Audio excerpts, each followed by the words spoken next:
अस्सलाम वालेकुम रहमतुल्लाहि व बरकातुहू। तो नाज़रीन, आज हम आपके सामने इस्म की चौथी तकसीम का सबक लेकर हाजिर हुए हैं। इस्म की चौथी तकसीम का जो ताल्लुक है वो है मानों के लिहाज से। जैसे कि आप बोर्ड पर देख रहे हैं कि इस्म की चौथी तकसीम मानों के लिहाज से। इस्म की मानों के लिहाज से दो किस्में हैं, इस्म मारिफा और इस्म नकिरा।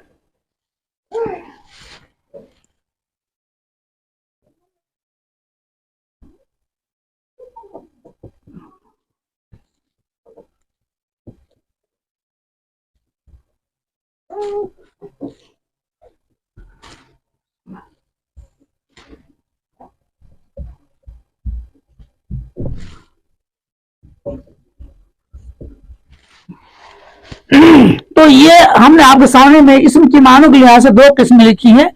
पहली वाली किस्म जो है वो इस्म मारिफा है और दूसरी वाली किस्म इस्म नकिरा है। जैसा कि हमने इससे पहले भी बयान किया था, इस्म की जो है वो चार किस्म होती है और इस्म की तारीफ करते हुए मैंने आपको बताया था कि इसमें अंदर में तीन चीजों को मेंशन करना जरूरी होता है। एक तो पर्सन जिसको बोलते हैं शख्स, दूसरा प्लेस जिसको कहते हैं जगह, और तीसरा थिंग्स जिसको कहते हैं चीज। यानी इस्म वो कलिमा कहलाता है जो किसी शख्स, जगह या चीज के नाम को जाहिर करे। तो जिस तरीके से वहां तीन चीजें हमने मेंशन की थी, इसी तरीके से इसमें मारिफा में भी और इसमें नकरा में भी तीन चीजों को मेंशन करना जरूरी होता है।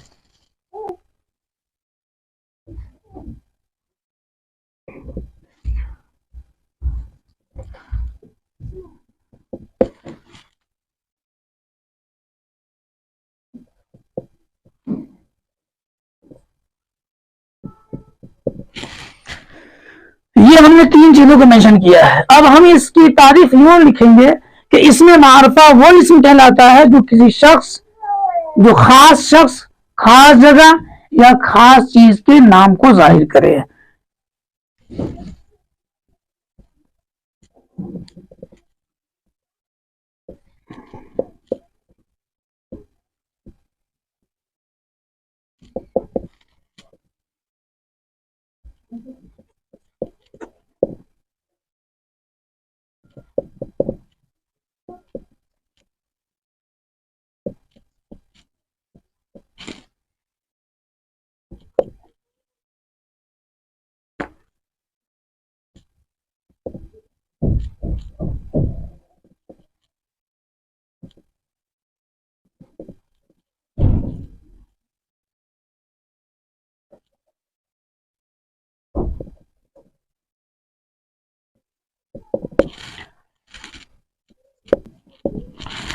तो आप देख रहे हैं नाज़रीन किराम कि हमने यहाँ लिखा है कि इस्म मारिफा वो इस्म कहलाता है जो खास शख्स, खास जगह या खास चीज के नाम को जाहिर करे। मिसाल के तौर पर सर सैयद अहमद खान ये खास शख्स थे, हिंदुस्तान के बहुत बड़े मायनाज हस्ती थे। दूसरे नंबर पर श्रीनगर, श्रीनगर कश्मीर का बहुत ही फेमस और बहुत ही मशहूर जगह का नाम है। अखरोट का दरख्त, ये अखरोट का दरख्त जो है बहुत ही मशहूर और बहुत ही फेमस फल का नाम है। तो आप देख रहे हैं कि ये इन तमाम के तमाम मिसालों के अंदर में हमने खास चीज को मेंशन किया है। इसमें मारिफा को इंग्लिश में बोलते हैं प्रॉपर नाउन। प्रॉपर नाउन वो इस्म कहलाता है जो किसी शख्स, खास पर्सन को, खास जगह को यानी खास प्लेस को या खास थिंग्स को जाहिर करता है। ये आपके सामने में है इसमें मारिफा। अब आपके सामने में इसमें नकरा दिखाते हैं।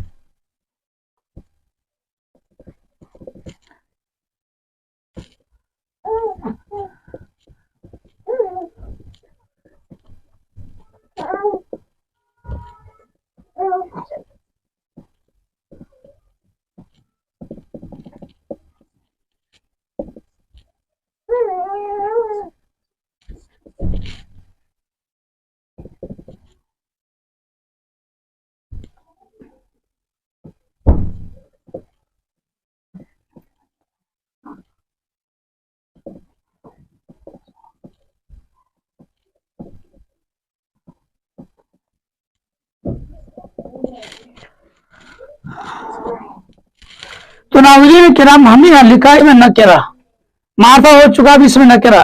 اس میں نکرہ وہ اسم کہلاتا ہے جو عام شخص، عام جگہ یا عام چیز کے نام کو ظاہر کرے. مثال میں نے دی ہے جیسے انسان. آج ہم نے سویرے ایک انسان کو دیکھا، اب اس میں مت پتا ہے کہ انسان کون سا انسان دیکھا، اپنا تھا، خاص تھا، یا کوئی اس کا جان پہچان کا تھا، اس میں کوئی چیز مینشن نہیں کی ہے.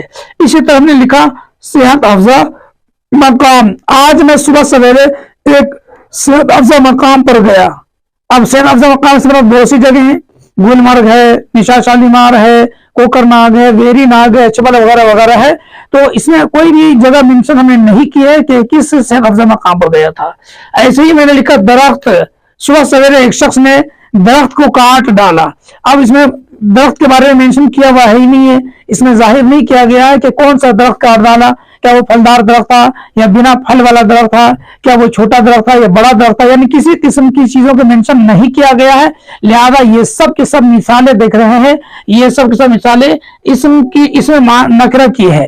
تو انشاءاللہ ناظرین یاد رکھیں کہ اسم کی معنوں کے لحاظ سے دو قسمیں ہوتی ہیں، اسم معرفہ اور اسم نکرہ. اسم معرفہ کو انگلش میں پراپر ناؤن کہتے ہیں اور اسم نکرہ کو انگلش کے اندر میں کامن ناؤن کہتے ہیں. اسم معرفہ وہ اسم کہلاتا ہے جو کسی خاص شخص، خاص جگہ یا خاص چیز کے نام کو ظاہر کرے، جیسے سر سید احمد خان، اسی طرح سری نگر، اور اسی طریقے سے اخروٹ کا درخت وغیرہ. اسم نکرہ وہ اسم کہلاتا ہے جو کسی عام شخص، عام جگہ یا عام چیز کے نام کو ظاہر کرے، جیسے انسان، اسی طرح صحت افزا مقام، اور تیسری مثال تھی اس کی ہو جائے گی درخت. تو ناظرین امید ہے کہ آپ نے اس سبق کو بھی اچھی طرح اپنے دل و دماغ میں محفوظ کر لیا ہوگا. تو آج کے لیے اتنا ہی، تب تک کے لیے خدا حافظ.